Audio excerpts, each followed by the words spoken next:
Selamat malam, Kaltim Headline Malam kembali hadir bersama saya, Rosmi Rahma. Sejumlah informasi penting akan kami hadirkan untuk Anda dan berikut di antaranya.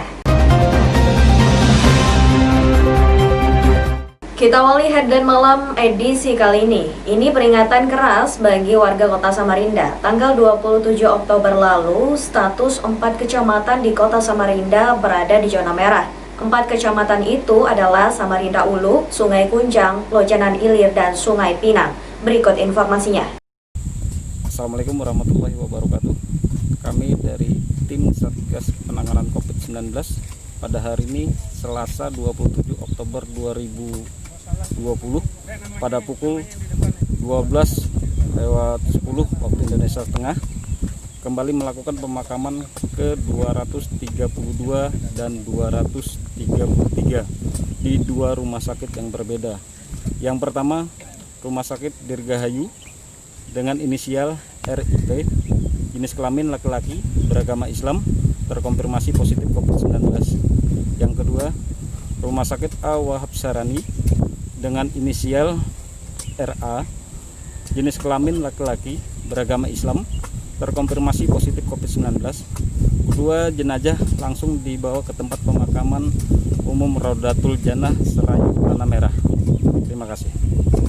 Itulah gambaran nyata yang terjadi di Kota Samarinda. Pada 27 Oktober lalu, total jenazah yang dikuburkan di pemakaman Serayu Tanah Merah Samarinda sebanyak 233 orang. Sebanyak 155 diantaranya adalah pasien positif yang meninggal dunia, sedangkan lainnya berstatus probable atau meninggal dunia sebelumnya ada hasil tes swab-nya. Update dari tim Satgas Penanganan COVID-19 saat ini di Kota Samarinda ada 4 kecamatan yang statusnya dinyatakan berada di zona merah. Penetapan status itu karena adanya pertambahan tinggi pasien positif dirawat, baik secara mandiri di rumah maupun diisolasi di rumah sakit yang disediakan pemerintah. 4 kecamatan zona merah itu, Kecamatan Samarinda Ulu dengan jumlah pasien positif dirawat 118 orang, Kecamatan Sungai Kunjang 117 orang, Kecamatan Lojanan Ilir 60 orang, dan Kecamatan Sungai Pinang 56 orang. Kini Forum Komunikasi Pimpinan Daerah Samarinda bergerak. Salah satu program yang tercetus dalam rapat koordinasi Forkopimda Samarinda dipimpin Sekda Sugeng Hairudin, langkah ke depan adalah menurunkan angka kematian pasien positif. Selain itu juga penurunan kasus terkonfirmasi harian, recovery rate atau peningkatan angka pemulihan. Secara kumulatif di Kota Samarinda saat ini ada 4.131 orang yang pernah terpapar virus corona. Sebanyak 3.384 dinyatakan sembuh dan 155 meninggal dunia. Sedangkan total yang masih dirawat sebanyak 592 orang. Tim Kaltim TV melaporkan.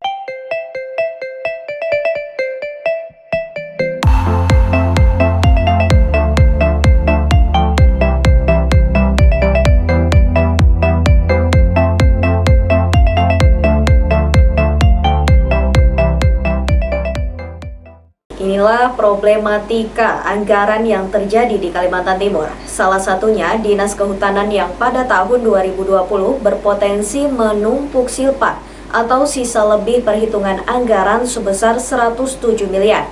Masalahnya ternyata bukan karena tidak mampu membelanjakannya. Berikut informasinya. Rapat dengar pendapat Dinas Kehutanan Kaltim dengan DPRD Kaltim membuka persoalan anggaran yang dialami instansi itu. Pada tahun 2020, total dari anggaran yang dialokasikan bakal tak mampu dibelanjakan, sebesar 107 miliar rupiah. Kepala Dinas Kesehatan Kaltim Amrullah berkelit, terjadinya sisa lebih perhitungan anggaran atau silpa itu lantaran terhalang aturan dari pemerintah pusat, khususnya 3 kementerian, Keuangan, Kehutanan, dan Menteri Dalam Negeri.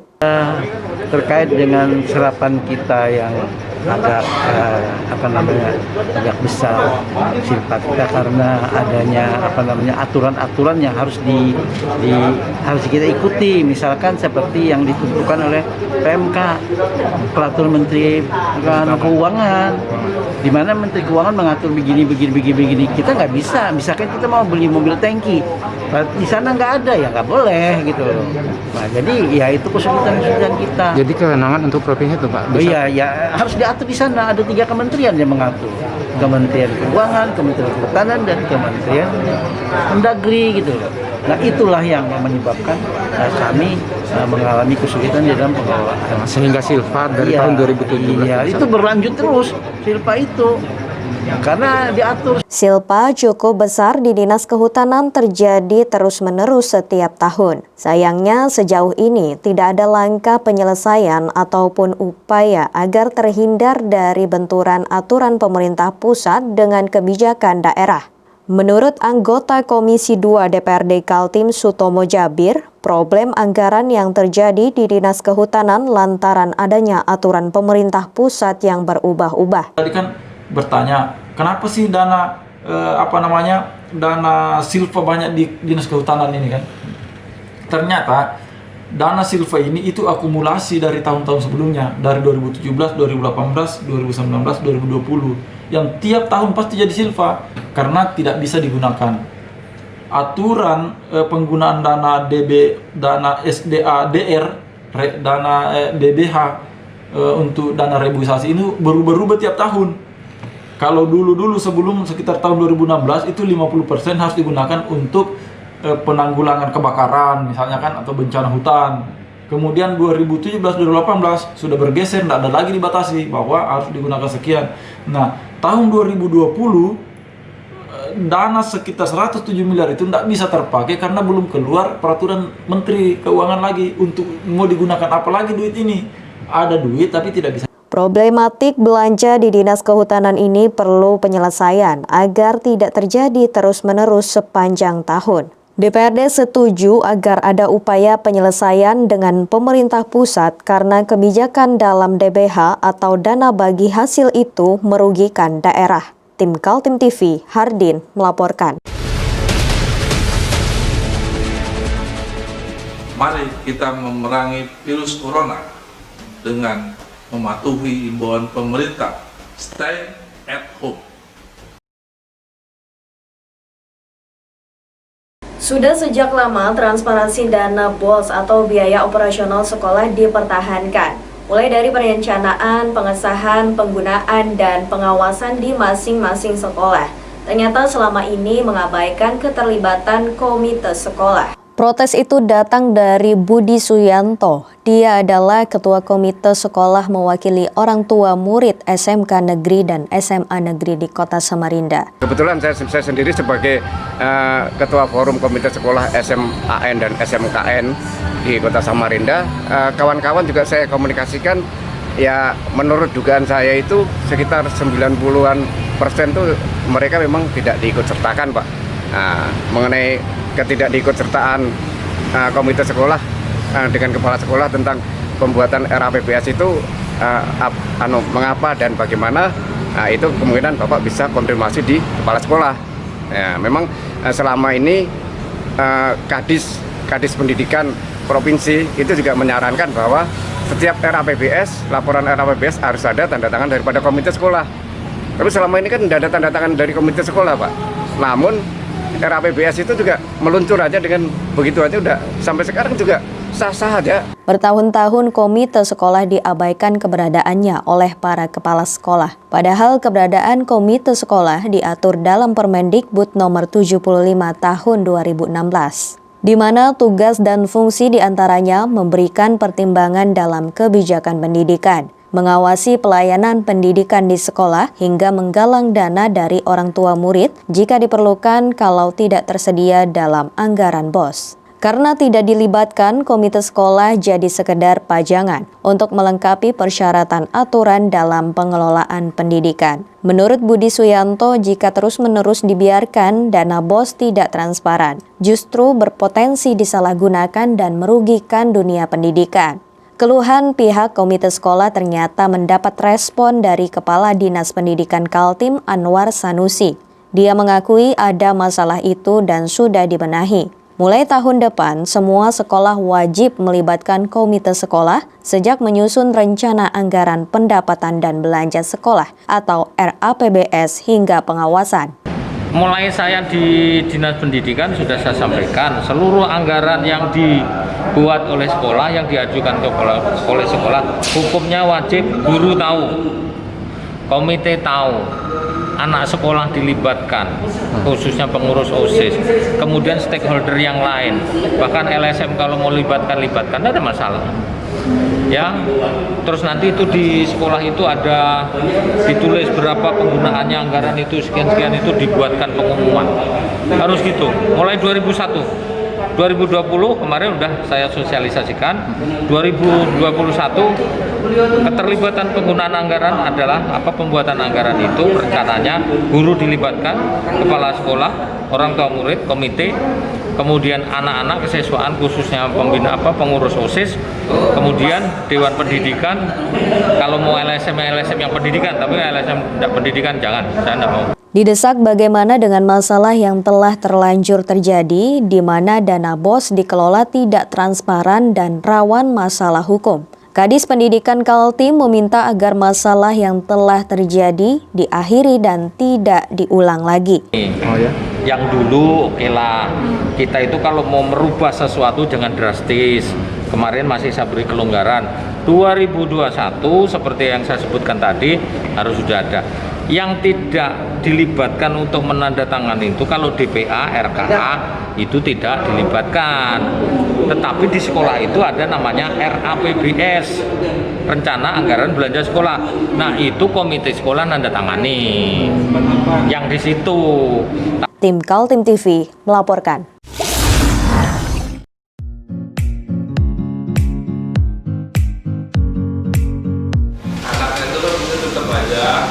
Cara mudah beriklan digital di Kaltim TV.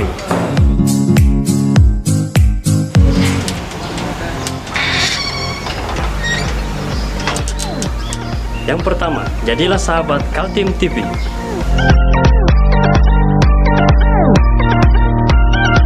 Dengan Rp1 juta, para sahabat mendapat 20 kali tayang di slot berita kamu.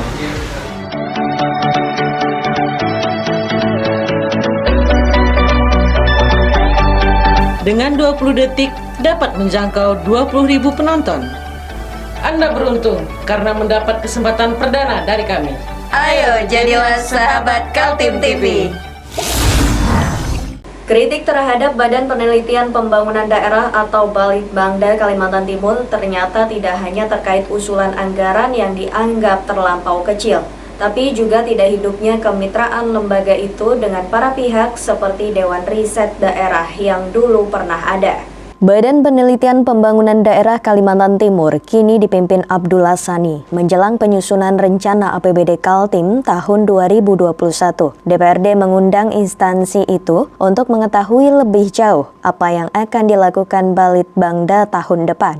Ketua Komisi 3 Hasanuddin Mas'ud mengkritik Balitbangda yang mengajukan anggaran terlalu kecil, hanya sekitar 8 miliar rupiah. Ekspektasi anggota Komisi 3 cukup tinggi terhadap Balitbangda yang membayangkan lembaga itu sangat strategis sebagai otak dan pemikiran yang menjadi sumber kebijakan Pemprov Kaltim ke depan. Jadi kita juga agak kaget ternyata pagunya kecil, 7,5 miliar saja. Padahal kalau kita dari Komisi 3 menganggap Litbang ini kan penelitian dan pengembangan daerah. Nah ini kita tadi sorotin kenapa sangat kecil. Nah ini yang sementara kita bicarakan. Tidak hanya Hasanuddin Mas'ud yang memiliki ekspektasi tinggi terhadap peran dan fungsi Balitbangda, tapi juga anggota DPRD lainnya Sarkowi Fezahri. Menurut politisi dari Partai Golkar ini, Balitbangda perlu menghidupkan kembali Dewan Riset Daerah yang sudah lama mati lantaran tidak ada yang mengurusnya. Dewan Riset Daerah adalah lembaga yang diisi oleh orang-orang yang memiliki kompetensi dalam berbagai bidang. Selain para akademisi juga kalangan profesional. Di bawahnya Litbang itu kan selama ini ada mitra yang disebut dengan Dewan Riset Daerah. Jadi Dewan Riset Daerah itu melakukan kajian, pengkajian berbagai macam hal, isu-isu strategis yang ada di Kalimantan Timur, yang di dalamnya Dewan Riset itu ada para pakar ya, lintas stakeholder. Jadi ada dari akademisi, ada pelaku usaha, ada guru, ada politisi, ada praktisi. Nah, kita tadi minta kepada Litbang supaya Dewan Riset Daerah Kalimantan Timur itu kembali diaktifkan, karena sejak tahun 2015 itu tidak aktif lagi sampai sekarang. Nah, sementara perannya sangat ditunggu dan di dalam forum-forum nasional dan internasional, provinsi di Indonesia itu Dewan Risetnya berkembang. Tim Kaltim TV, Hardin melaporkan.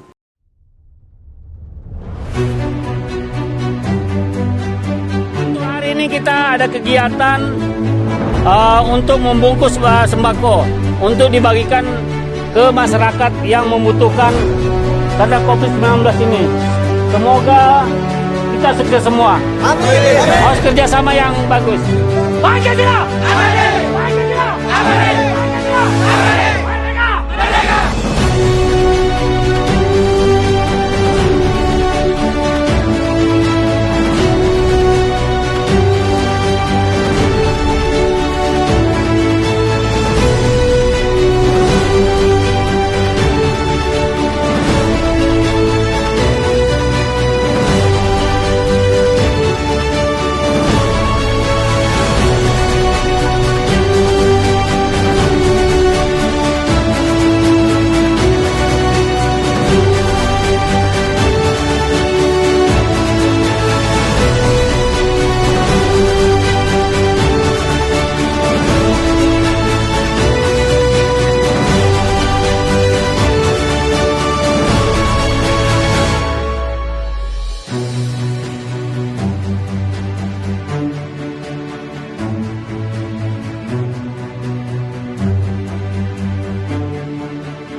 Kita beralih ke informasi selanjutnya. Operasi Zebra Mahakam mulai dilaksanakan jajaran polisi lalu lintas Polresta Kota Samarinda. Salah satunya di depan terminal Sungai Kunjang, namun pihak kepolisian lebih mengedepankan tindakan persuasif dan edukatif. Agak berbeda dengan operasi Zebra Mahakam sebelumnya. Pada masa pandemi COVID-19, jajaran Polresta Kota Samarinda lebih mengutamakan mendisiplinkan warga pengendara kendaraan. Para sopir dan pengendara sepeda motor diberikan edukasi terkait penggunaan safety belt, larangan menelpon sambil mengemudi hingga memakai masker sebagai bentuk mencegah peredaran virus corona. Operasi Zebra Mahakam sudah dimulai 26 Oktober dan berlangsung 2 minggu hingga 8 November. Namun, di balik aksi pendisiplinan pengendaraan kendaraan bermotor, disisipkan juga kegiatan sosial seperti membagi masker dan penyemprotan disinfektan pada kendaraan-kendaraan. Di Terminal Sungai Kunjang Samarinda, jajaran Satlantas Polresta Samarinda bersama relawan melakukan penyemprotan terhadap bis angkutan luar kota.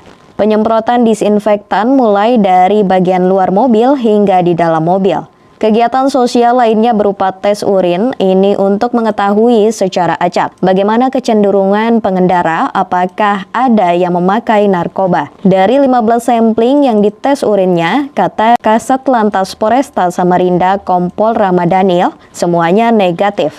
Operasi Zebra Mahakam 2020, yang mana untuk operasi Zebra kali ini kami dari kepolisian lebih memfokuskan terhadap kegiatan preemptif dan preventif guna menekan angka kecelakaan lalu lintas maupun penyebaran COVID-19. Nah, sekarang di Terminal Sungai Kunjang, kami dari Satlantas Polresta Samarinda bekerjasama dengan Dinas Perhubungan dan relawan-relawan yang ada di Kota Samarinda ini melaksanakan kegiatan preventif guna menekan angka kecelakaan lalu lintas dan penyebaran COVID-19, yang mana kami melaksanakan kegiatan pengecekan kesehatan bagi sopir-sopir angkutan umum, sekaligus kita juga melaksanakan pengecekan urin secara sampling kepada sopir-sopir apakah ada yang terindikasi pengguna narkoba. Dan kami juga melaksanakan kegiatan pengecekan kelayakan kendaraan bersama Dinas Perhubungan dan bersama rekan-rekan relawan yang ada di Kota Samarinda. Kami melaksanakan penyemprotan cairan disinfektan kepada kendaraan angkutan umum sehingga mungkin dapat mengurangi virus-virus yang mungkin menempel di kendaraan. Tim Kaltim TV, Hardin melaporkan.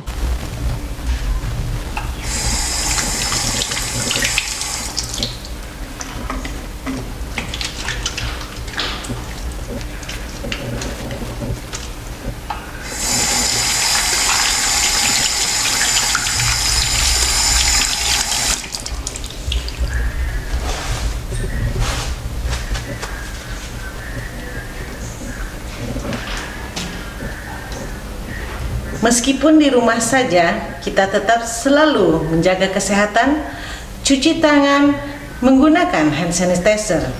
Ingat, mulailah dari diri sendiri. Aksi demonstrasi menentang Undang-Undang Cipta Kerja masih dilakukan sekelompok mahasiswa di depan pintu gerbang Universitas Mula Warman. Tapi kali ini aksi oleh puluhan mahasiswa itu mendapat perlawanan dari warga yang merasa terganggu karena memacetkan arus lalu lintas di sekitar Jalan Muhammad Yamin. Berikut informasinya. Hampir 1 bulan sudah Undang-Undang Cipta Kerja disahkan DPR. Bahkan sekarang tinggal menunggu beberapa hari untuk sah diundangkan, ditandatangani atau tidak oleh Presiden berdasarkan aturan Undang-Undang Sapu Jagat yang akrab disebut Omnibus Law itu tetap diberlakukan. Tapi di Samarinda, puluhan mahasiswa yang tergabung dalam Aliansi Mahasiswa Kaltim Menggugat alias Mahakam kembali melakukan aksi unjuk rasa di depan kampus Universitas Mula Warman, Jalan Muhammad Yamin.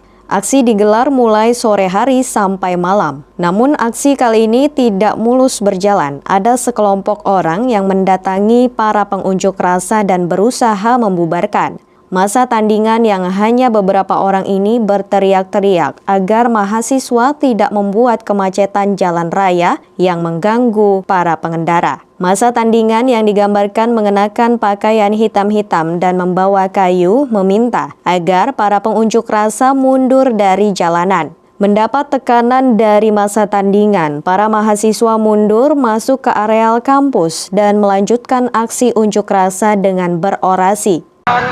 Habis maghrib ya, itu kita melakukan aksi terus nggak lama datang kelompok yang kayak sudah kayak preman gitu datang ngancam kita suruh bubarkan. Bahkan ada perkataan bilang ini bukan jalan bapakmu gitu. Bahkan mereka juga tadi pas setelah mengejar masa aksi, kemudian mereka keluar. Setelah itu mereka bilang tunggu aja, kalian di sini kami akan kembali dengan nada-nada ancaman gitu. Apa saja ancaman yang dilontarkan? Ancaman tadi ya, mereka suruh kita harus bubar paksa.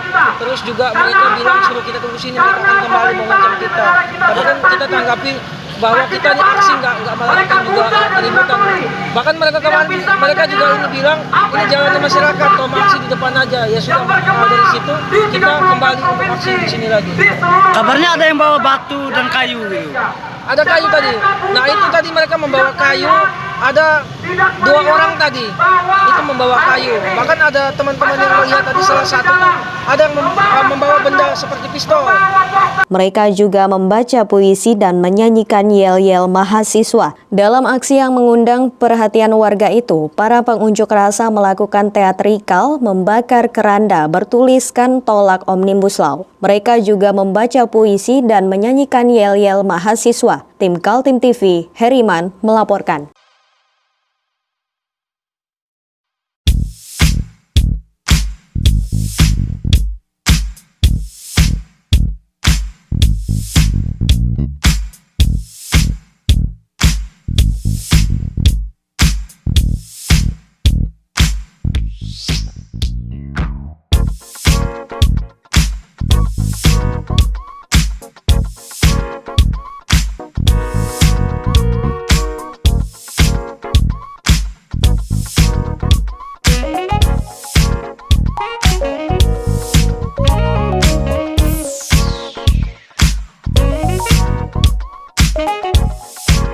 Demikian Kaltim Headline Malam edisi kali ini. Informasi lainnya dapat Anda simak melalui situs website kami www.kaltim.tv, channel YouTube dan fanpage Facebook Kaltim TV.